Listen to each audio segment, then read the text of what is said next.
Hello coders welcome back to K64.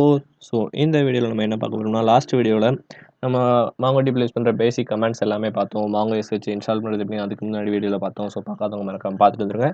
போன வீடியோவில் சொல்லிக் கொடுத்த கரெக்ட் ஆப்ரேஷன்ஸ் அந்த கரெக்ட் கமெண்ட்ஸ் நீங்கள் ப்ராக்டிஸ் பண்ணியிருப்பீங்கன்னு நம்புகிறேன். ஸோ இந்த வீடியோவில் என்ன பார்க்க போகிறோம்னா லாஸ்ட் வீடியோவில் ஃபைண்ட் அப்படின்னு ஒரு கமெண்ட் பார்த்துருப்போம். அந்த ஃபைண்ட் கமெண்ட் என்ன பண்ணோம்னா நமக்கு வந்து மொத்த டேட்டாவை ஒரு அரே ஃபார்மெட்டில் எடுத்துக்கொண்டு வரும். நம்ம வந்து பார்த்துடலாம். ஓகேவா? ஸோ அப்போ தான் உங்களுக்கு புரியும். ஸோ ஃபஸ்ட் நம்ம டேட்டா பேசலாம் பார்க்கணுன்னா என்ன கமெண்ட் கொடுக்கணும். So DBS so enter click பண்ணால் என்னென்ன டேட்டாபேஸ்லாம் இருக்குது கிடச்சி. ஸோ நம்ம லாஸ்ட்டாக என்ன டேட்டாபேஸ் கிரியேட் பண்ணோம் VK64. ஸோ அதை நம்ம யூஸ் பண்ண போகிறோம். So use VK64 just enter கொடுத்தா செலக்ட் ஆயிடுச்சு. இப்போ நான் இதில் உள்ள எல்லா டேட்டாவையும் பார்க்கணும். அதாவது நம்ம டேட்டாபேஸ்க்குள்ளே என்ன இருக்கும்னா கலெக்ஷன்ஸ் இருக்கும். கலெக்ஷன்ஸுக்குள்ளே டாக்குமெண்ட்ஸ் இருக்கும். நம்ம என்ன கலெக்ஷன் கிரியேட் பண்ணோம். ஸோ நம்ம என்ன கலெக்ஷன் கிரியேட் பண்ணோம் அப்படிங்கிறது தெரியலன்னா என்ன கொடுக்கணும்னா ஸோ கலெக்ஷன்ஸ் இந்த கமெண்ட் கொடுத்தோம்னா நம்ம என்னென்ன கலெக்ஷன்லாம் இருக்குன்னு காட்டிடும். ஸோ நம்மகிட்ட ஒரே ஒரு கலெக்ஷன் தான் இருக்குது, அது யூசர்ஸ். ஸோ இந்த யூசர்ஸ் கலெக்ஷனில் நம்ம இருக்கிற டேட்டாவை எப்படி பார்க்கணும் அப்படிங்கிறத நம்ம லாஸ்ட் வீடியோ சொல்லியிருந்தோம். அதுக்கு என்ன கமெண்ட்னா first DB means database dot யூசர்ஸ்னால் இங்கே collection dot find. So just ஃபைண்டுன்னு கொடுத்தோம்னா நம்மகிட்ட எவ்வளோ டேட்டா இருக்கோ ஜஸ்ட் அரே ஃபார்மேட்டில் கொடுத்துரும். ஸோ இங்கே நமக்கு வந்து 3 டேட்டா இருக்குது, இங்கே 3 அரே. ஸோ ஒரே ஒரு அரேயில் 3 ஆப்ஜெக்ட் வந்து நமக்கு அரே ஆஃப் ஆப்ஜெக்டை ரிட்டர்ன் பண்ணியிருக்கு. எனக்கு இந்த 3 டேட்டா வேண்டாம், எனக்கு ஒரே ஒரு டேட்டா தான் வேணும் அப்படின்னா நம்ம எப்படி கண்டுபிடிக்கிறது அப்படிங்கிறத இப்போ நம்ம பார்க்க போகிறோம். ஸோ இப்போ வந்து எனக்கு என்ன வேணும்னா நேம் வந்து பனானான்னு இருக்க டேட்டா மட்டும் எனக்கு வேணும். அப்போ தான் எப்படி கண்டுபிடிக்க அப்படின்னு இப்போ பார்க்க போகிறோம். ஸோ சேம் தான், நம்ம இங்கேயும் ஃபைண்ட் தான் பண்ண போகிறோம். So DP dot users dot find. நம்ம அப்டேட் பண்ணணும்னா என்ன பண்ணுவோம், ஒரு ஆப்ஜெக்ட் அனுப்பி செக் பண்ணிவிட்டு அதுக்கப்புறம் இன்னொரு ஆப்ஜெக்ட் அனுப்பி செட் பண்ணுவோம். ஸோ டெலிட் பண்ணணும்னா ஒரு ஆப்ஜெக்ட் அனுப்பி அதை அப்படியே டெலிட் பண்ணிடுவோம்.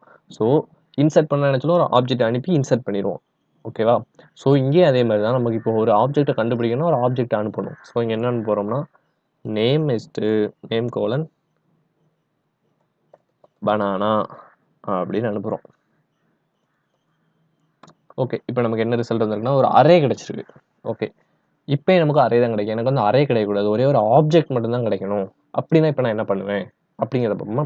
ஸோ அப்போ நம்ம என்ன பண்ணணும்னா ஸோ ஒன் சிம்பிள் மாடிஃபிகேஷன் தான், யூசர்ஸ் டாட் ஃபைண்ட் அப்படின்னு போடுறதுக்கு பதிலாக ஃபைண்ட் ஒன் அப்படின்னு போட்டோம்னா நமக்கு ஒரே ஒரு ஆப்ஜெக்ட் மட்டும் கிடைக்கும். ஸோ இதுவுலேயே நம்ம ஆப்ஜெக்டை பாஸ் பண்ணணும், நேம் கோலன் பனானா. ஓகேவா? இப்போ நான் என்டர் அடிச்சிட்டோம்னா எனக்கு அந்த ஆப்ஜெக்ட் மட்டும் ரிட்டர்ன் ஆயிருக்கு. ஓகேவா? இப்போ வந்து நம்ம என்ன கண்டுபிடிச்சிருக்கோம்னா ஒரே ஒரு ஆப்ஜெக்ட்டை மட்டும் ஃபைண்ட் அவுட் பண்ணி எப்படி கண்டுபிடிக்கிறது அப்படிங்கிறத பார்த்துட்டோம். இது ஃபைண்டில் one of the comment. So find use பண்ணி எப்படி ஒரு ஆப்ஜெக்ட் கண்டுபிடிக்கணும், ஃபைண்ட் ஒன் யூஸ் பண்ணி எப்படி ஒரு ஆப்ஜெக்ட் கண்டுபிடிக்கணும். ஸோ இன்னும் இதுலேயே நிறைய மெத்தட்ஸ் இருக்குது, அதெல்லாம் நம்ம வந்து இப்போ நம்ம பார்க்க போகிறோம். ஓகேவா? ஸோ இப்போ வந்து நான் ஃபைண்ட் பண்ணுறேன், எனக்கு வந்து மொத்த டேட்டாவும் கிடைக்குது. எனக்கு வந்து மொத்த டேட்டா வேண்டாம், ஒரு லிமிட்டாக ஒரு லிமிட்டேஷனில் ஒரு டேட்டா கிடைக்கணும். ஸோ லிமிட் அதுதான் நம்ம தரோம். இப்போ வந்து என்கிட்ட 3 டேட்டா இருக்குது என்னோட கலெக்ஷனில். இதில் வந்து எனக்கு 2 டேட்டா தான் வரணும் நான் ஃபைண்ட் பண்ணும்போது. அப்படின்னா நம்ம எப்படி ஃபைண்ட் பண்ணுறது அப்படிங்கிறத பார்க்க போகிறோம். ஸோ நான் நார்மலாக எவ்வளோ டேட்டா இருக்க போகுது அப்படிங்கிறத பார்க்குற கமெண்ட் வந்து DP dot users dot find அப்படிங்கிறத நான் போட்டுட்டேன். ஓகேவா? இப்போ நான் போட்டுட்டு எனக்கு என்ன நினைக்கிறேன், எனக்கு 2 டேட்டா மட்டும்தான் வரணும், 2 டாக்குமெண்ட் மட்டும் தான் எனக்கு கிடைக்கணும் இந்த கலெக்ஷன்லேருந்து அப்படின்னு நினைக்கிறேன். அப்போ நான் என்ன பண்ணணும்னா இதுக்கப்புறம் ஒரு டாட் வச்சு லிமிட், எனக்கு எவ்வளோ டேட்டா வேணும், 2 டேட்டா வேணும். ஸோ லிமிட் உள்ள 2 டைப் பண்ணி என்டர் அடிச்சிட்டோம்னா எனக்கு மொத்த டேட்டாவில் 2 டேட்டா தான் வரும். ஸோ இப்போ பார்த்தீங்களா லிமிட் வந்து இப்படி தான் யூஸ் பண்ணணும். ஸோ நம்ம வந்து ஃபைண்ட் ஒன் பார்த்துட்டோம். ஸோ லிமிட் எப்படி யூஸ் பண்ணுறது அப்படிங்கிறதையும் பார்த்துட்டோம். ஸோ நெக்ஸ்ட் என்ன யூஸ் பண்ண போகிறோம் அப்படின்னா ஷார்ட், அதாவது ஷார்ட் பண்ணுறது. இப்போ வந்து நமக்கு என்ன ஆர்டர் இருக்குன்னா சும்மா கண்ணா பின்னான்னு இருக்குது பாருங்கள். VK64 ஃபஸ்ட் இருக்குது, பனானா செகண்ட் இருக்குது, கிரேப்ஸ் தேர்ட் இருக்குது. ஆக்சுவலாக நம்ம ஷார்ட் ஆகி வருது, எப்படி ஷார்ட் பண்ணுறது அப்படிங்கிறத பார்க்குறோம். So okay, so DP dot users dot collection.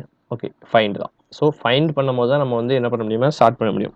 So find dot short அப்படின்னு போட்டோம்னா நமக்கு என்ன ஆகும்னா ஒன்றுமே ஆகாது. ஸோ நம்ம இப்போ நம்ம ஆப்ஜெக்ட்ஸை ஷார்ட் பண்ண போகிறோம்னா எந்த ஃபீல்டை வச்சு ஷார்ட் பண்ண போகிறோம் அப்படிங்கிறத இங்கே ஒரு ஆப்ஜெக்டாக மென்ஷன் பண்ணி உள்ளே அனுப்பணும். ஓகேவா? இங்கே வந்து நம்ம என்ன பண்ண போகிறோம்னா நேம் வச்சு ஷார்ட் பண்ண போகிறோம். ஸோ அதனால் என்ன அனுப்புகிறேன்னா நேம்ங்கிற ஒரு ஆப்ஜெக்டை அனுப்புவேன். நேம்ங்கிற ஆப்ஜெக்ட்டுக்கு 1 அப்படின்னு ஒரு பேராமீட்டரை பாஸ் பண்ணி சென்ட் பண்ணுறேன். இப்போ நமக்கு என்ன அவுட்புட் வருது அப்படிங்கிறத பார்ப்போம். என்ன வந்திருக்கு எனக்கு, அசெண்டிங் ஆர்டரில் ஷார்ட் ஆகி வந்திருக்கு. Banana, grapes, VK64. இப்போ எனக்கு டிசெண்டிங் ஆர்டரில் அப்போனா ஷார்ட் ஆகணும். அப்போ நான் என்ன பண்ணுறது அப்படிங்கிறத இப்போ பார்ப்போம். ஸோ சேம் கமாண்டை அப்படியே போட்டுக்கோங்க. போட்டுட்டு அங்கே 0 போட்டோம் பார்த்தீங்களா, அதுக்கு பதிலாக 1 அப்படின்னு போட்டுருங்க. இல்லை 1 போட்டோமா அதுக்கு பதிலாக 0ன்னு போட்டுருங்க. ஓகே, 0 போட்டு நான் என்ட்ரு கொடுத்தோம்னா என்ன வருதுன்னு பார்ப்போமே. ஸோ என்ன வந்திருக்கு, ஷார்ட் டைரக்ஷன் எரர் அப்படின்னு வந்திருக்கு. So wait a minute guys. Okay கூட, நம்ம 0 போடக்கூடாது, -1 போட்டு என்ட்ரு கொடுத்தோம்னா தான் நம்ம கரெக்டாக வருது. ஓகேவா. ஸோ அசெண்டிங் ஆர்டர்னா 1 போடணும், டிசெண்டிங் ஆர்டர்னா -1 போடணும். இப்படி தான் நம்ம என்ன பண்ணணும்னா ஷார்ட்டிங் பண்ணணும். ஓகேவா. இப்போ நம்ம ஷார்ட் பண்ணுறது எப்படிங்கிறத நம்ம பார்த்துட்டோம். ஸோ லிமிட் பார்த்துட்டோம், ஷார்ட் பார்த்துட்டோம். ஓகேவா. ஓகே, இன்னும் வேறு எந்த விதமாக நம்ம ஃபைன் பண்ணலாம் அப்படிங்கிறதுக்கு இன்னும் நிறைய வழிகள் இருக்குது. ஓகே ஓகே இப்போ வந்து நம்ம ஃபைன் பண்ணும்போதே ஒரு கண்டிஷன் வச்சு ஃபைன் பண்ணலாம். ஓகேவா. ஸோ அதை நம்ம பார்க்க போகிறோம். ஓகே, இப்போ நான் ஃபைன் பண்ண போகிறேன் என்னோட டேட்டாவில். ஓகேவா. Okay okay DB dot users dot find. ஃபைண்டுக்குள்ளே என்னென்னு போகிறோம்னா, நம்ம ஒரு ஆப்ஜெக்டை சென்ட் பண்ணோம்னா ஒரே ஒரு ஆப்ஜெக்ட் கிடைக்கும். ஸோ அதே மாதிரி நான் சென்ட் பண்ணுறேன். ஓகேவா. இந்த வாட்டி என்ன சென்ட் பண்ணுறோம்னா நேம் வந்து எனக்கு வேணும். ஓகேவா. அது எப்படி இருக்கணும்னா ஈக்குவல்ட்டாக இருக்கணும். அதாவது ஒரு கண்டிஷன், ஒரு இஃப் கிளாஸ் மாதிரி வச்சுக்கோங்களேன். ஈக்குவல்ஸ். ஓகே, $EQ அப்படின்னு போட்டோம்னா அது ஈக்குவல்ஸ் அப்படின்னு அர்த்தம். ஈக்குவல்ஸில் நான் வந்து என்ன வைக்க போகிறேன்னா VK64 அப்படின்னு வைக்க போகிறேன். என்னோட நேம் வந்து VK64க்கு ஈக்குவல்ட்டாக இருந்தால் எனக்கு அந்த டேட்டாவை ஃபைன் பண்ணி கொடு அப்படிங்கிறத இங்கே என்ன பண்ணியிருக்கேன்னா அனுப்பியிருக்கேன். இப்போ என்ன ஆகும் பார்ப்போம். ஸோ எனக்கு பார்த்தீங்கன்னா அந்த ஒரே ஒரு டேட்டா கிடச்சிருக்கு. நார்மலாக அந்த நேம்ஸ் ஈக்குவல் டு VK64 அனுப்பி எடுக்கலாம். ஸோ இந்த மாதிரி இருக்குது அப்படின்னு உங்களுக்கு வந்து நான் சொல்கிறேன். ஸோ இதெல்லாம் உங்களுக்கு தெரிஞ்சுங்க. ஈக்குவல்ஸ், EQனா ஈக்குவல்ஸ். ஓகேவா. ஸோ இந்த மாதிரி நிறைய மெத்தட்ஸ் இருக்குது.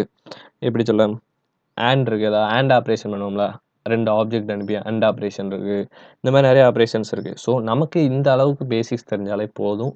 நமக்கு வந்து பேக் எண்டில் டேட்டா பேஸ் பற்றி இந்த அளவுக்கு நீங்கள் ப்ராக்டிஸ் பண்ணி பார்த்துட்டு இதில் ஓரளவு நல்லா தெளிவாயிட்டீங்க அப்படிங்கிற பட்சத்தில் இன்னும் அட்வான்ஸ் கமெண்ட்ஸ்லாம் போகிறதுக்கு உங்களுக்கு இன்னும் கொஞ்சம் ஈஸியாக இருக்கும்.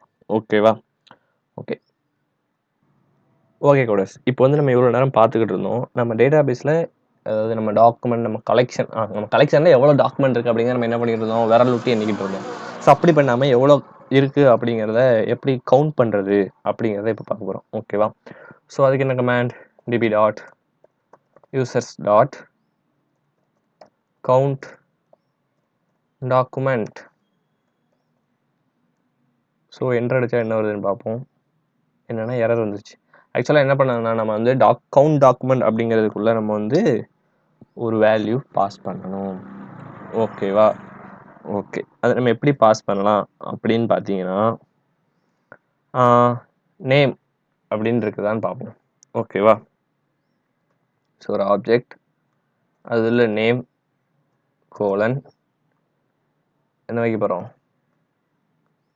எக்ஸிஸ்ட்ஸ் அப்படின்னு ஒன்று வைக்க போகிறோம்.